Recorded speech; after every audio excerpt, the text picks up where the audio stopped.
I gotta start by saying the obvious. I have no life. Or at least not lately. A while back, I moved from across the bay in Berkeley to Brooklyn. Since then, I spend almost all my time looking at the most idiotic and random things I can find on the internet. One link on r/all leads me to spend hour after hour falling down a stupid rabbit hole of obscure references, 4chan jokes, and stories that probably never happened in the first place. I'm not alone in this unproductive use of time. Everybody has their own internet vice. Teenagers watch celebrity Snapchat stories. Young mothers are combing through mommy blogs for parenting tips. And I don't even need to try to describe the crazy number of hours gamers spend watching Let's Plays on YouTube or Twitch. I'm sure the move has a lot to do with my obsession. I haven't really tried to branch out or meet new people, because that sounds daunting. Most people my age have a group of friends, maybe a girlfriend, a fiance, or like a hella close family. I, on the other hand, have the internet and myself. Okay, maybe that's overstating it. Sure, I have my fair share of work friends that I can share a beer with. And hey, sometimes an old college friend will take a flight from California to come see me. But if my lack of social life led me to my most recent find, I'm glad to have been alone.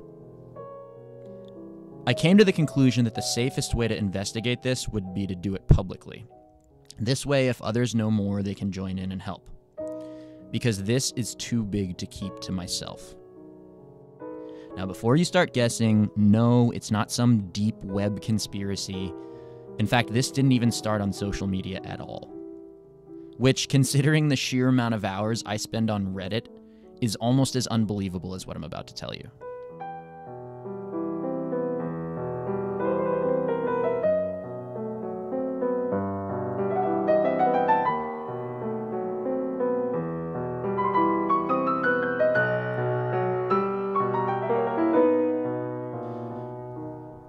When I first moved to Brooklyn, I did what a lot of people do.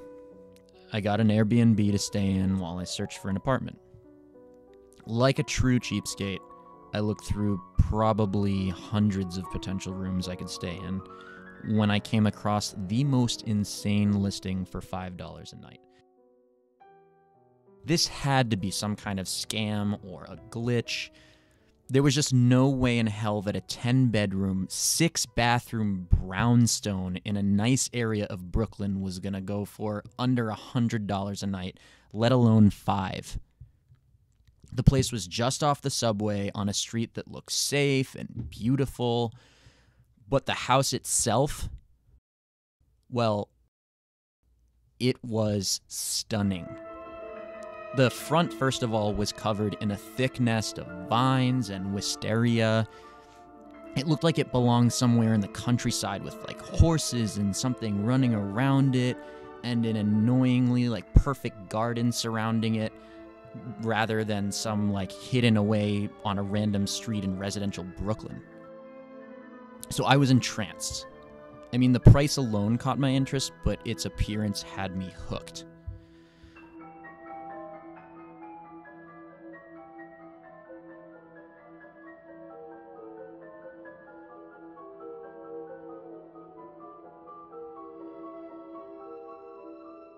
The photos of the inside were even more spectacular than to be expected. The rooms were outfitted with well-maintained and color-matched furniture that looked like family heirlooms passed from generation to generation. And even more strange, the owner of this magnificent house, this woman who called herself the Innkeeper, had a bizarre request for anyone who wanted to stay.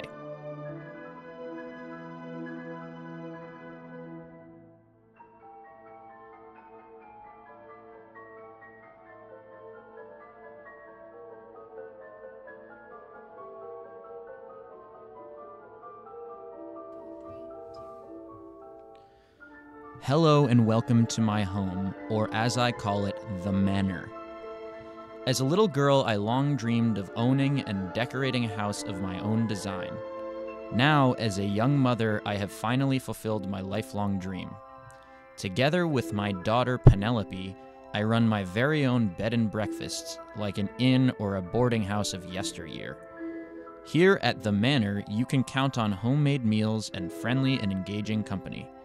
Think of this as your relaxing home away from home for both you and your kin. Given that sharing my home and meals offers me so much pleasure, I feel it deserves no payment. In fact, I will hand you your money after you arrive, as Airbnb does not allow me to post a $0 nightly charge.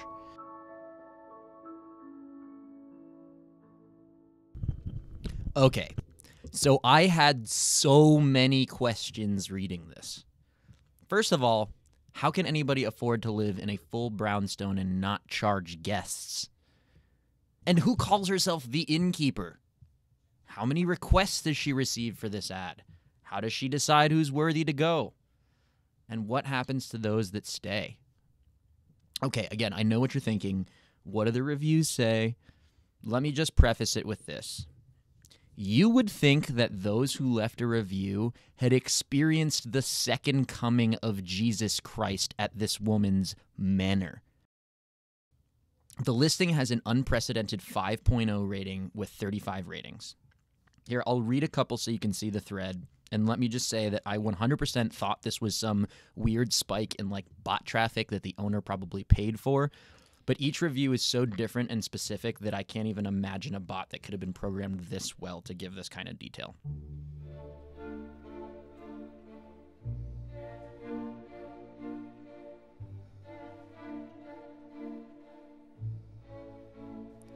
Staying at the Manor was a once-in-a-lifetime experience that I highly recommend to any and everyone. The Innkeeper and her sweet, sweet daughter are among the kindest people I have ever had the pleasure of meeting. I was in a very rough point in my life. I just lost a close family member and needed something to get me out of my funk. But I swear, the 2 weeks my family and I spent, free of charge I might add, at the Manor freed me of my pain. I left that house a new woman. Those heartwarming meals and that loving household allowed me to finally let go of all the pain I was walking in with. Okay, so sounds like a religious experience or a cult, right? Now, devil's advocate, Addie was obviously in some serious pain, so maybe any vacation would have gotten a 5-star rating. Still, it seems oddly personal to share all those details with a stranger, and a little bit weird to post about an intimate time in such a public way. Maybe that's just me.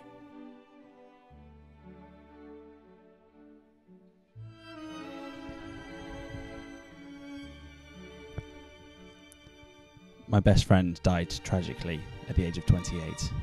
A week after the funeral, I stumbled across the Airbnb page for the Manor. Desperate to escape, I took the aeroplane to the States.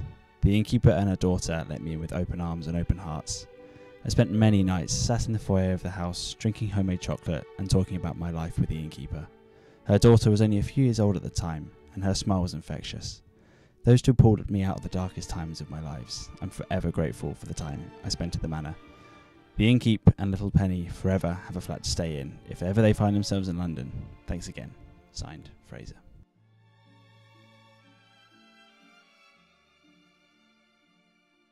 So this is when something dawned on me and all the alarms started going off in my head. No one place is unanimously that perfect. These people, I feel like, must have been drugged or something. Am I being a little too cynical? Maybe. But think about it. Can you name one place or thing where everyone you talk to is in 100% agreement? I mean, I love Paris, but my mother thinks it's a dump. I spent a semester in college in New Zealand with my best friend at the time, and the whole time I was itching to get out of there, and he was in love. In fact, he's still there to this day. Look, my point is, everyone has a different opinion, and it's super rare that humans can all agree on one thing. Hell, there are even people that don't believe the Holocaust ever happened. So finding a place where 35 people all agree that a house and a person is perfect was beyond fishy to me. So I dug in deep, as I always do. Like I said, I have no life. I read all 35 reviews in about an hour and already found some inconsistencies. For instance, though the reviews spanned only a little less than 5 years, the different people referenced the innkeeper's daughter as a wide variety of ages.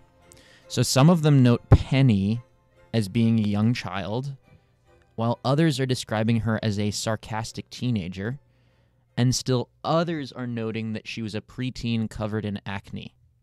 So we all know that children don't age that fast within a 5-year window. Again, I know I seem like a nut job. Maybe these guests are just not super perceptive. I mean, after all, they all seem to think that this landlady is some sort of spiritual healer instead of a hostess. But I have proof. Like a true internet stalker, I cross-reference the dates of the reviews with the news. I mean, a free Airbnb is bound to catch the interest of some bored local writer, right? Well, I was right. In an article dated January of 2013 in the North Brooklyn Sentinel is a smiling picture of the innkeeper sat next to a young child in the salon of the house. Now, presumably the young child is this Penelope, or Penny as they call her. Now, she looks to be around 2 in this photo, and yet there is a review submitted on February of 2013 where this guest, Mark, describes Penny as a strong-willed 8-year-old girl whose fast-biting comments make him chuckle.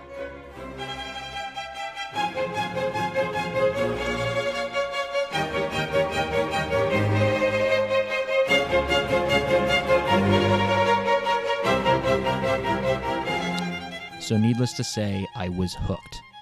How does someone age from 2 to 8 in a month? No, seriously, how? I legitimately Googled that. Now, granted, searching reverse Benjamin Button disorder can only prove to be so helpful. So I came to the conclusion that something weird must be happening in the manor, and I was bored enough in my daily life that I decided that I'm going to make it my mission to find that out. My name is Charles Arromand, but you can call me Charlie. And this is the Innkeeper.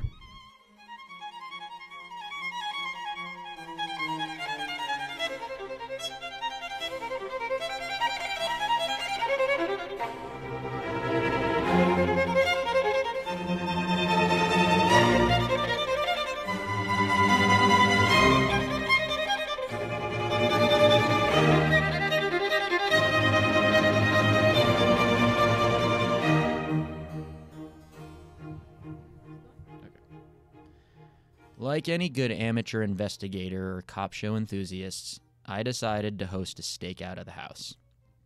I figured there's no harm in seeing the scene of the crime up close and personal.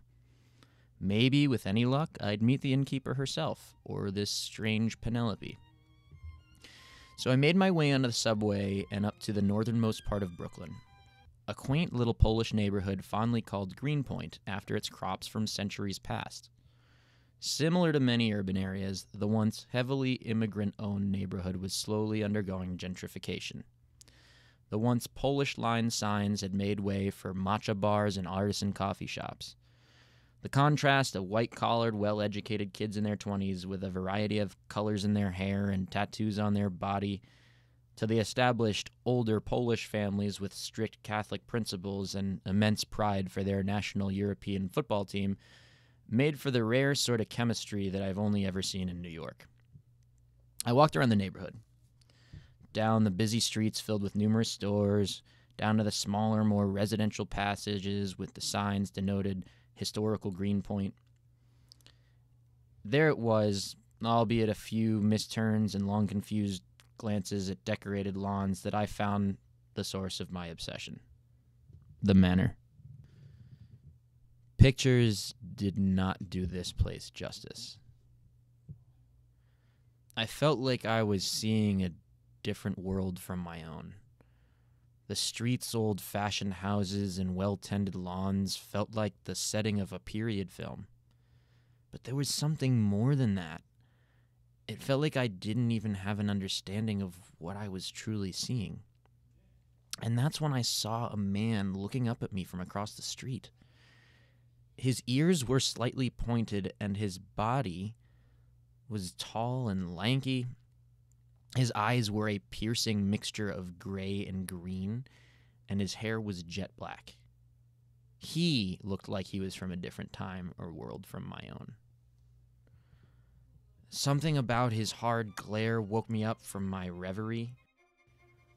I suddenly was made very aware that I was trespassing. Strange as it sounds, I swear that through his gaze, I was told to go away and never come back. It felt like the message was being zapped into my brain, like transferred into some sort of weird mind internet. I was probably being paranoid. I mean, here I am essentially stalking somebody. And maybe I was going crazy. But I shook my head, breaking the spell, and started making my way off the street. But I took one last look at the manor, and I found myself catching eyes with, it's so weird to say this, but with the most striking woman I have ever seen. I mean, in the photos and the newspaper articles and the reviews, I was only looking for the child. And in trying to prove my theory right about the strange circumstances, about her age, my very narrow investigation had apparently robbed me of the beauty of the mother. I felt a presence move closer to me. It was probably the angry male neighbor, but my eyes didn't break from hers. This one was much more natural. My heart beat faster. I probably blushed from being caught staring at such a lovely house and an even lovelier woman. But his footsteps got closer and closer to me until I finally heard him say out loud, "It's time for you to go, Charles." My whole body tensed. My blood ran cold. I started to run. My mind and my heart were racing with my feet. Who was this strange man, and how does he know my name? How did he move so quickly from one side of the street to now right beside me? It couldn't have been more than 20 seconds that I looked away. People don't move that fast. Why did he want me to leave? I looked back one last time at the enchanting innkeeper. Concern weighed heavily on her face, and she slowly waved goodbye. Behind her was a small child, no more than maybe 5 years old, standing there with an emotionless stare across her face. So this is where I need your help, and this is why I've decided to publish my findings. So if anything happens in this investigation, there is a record, hopefully a few people following along. So if you know anything about the manor, the innkeeper, Penelope, or this strange neighborhood man who knew my fucking name, please email me at theinnkeeperpodcast@gmail.com. That's INNKEEPER podcast@gmail.com. You can also email me if you have any suggestions or theories or anything else. I've already met with some of the previous guests, and I have some hunches as to what's happening. I'm going to try to post a few times a week to keep you updated as I learn more. Thank you so much for listening. But before you go, please rate this podcast. It helps more people find it.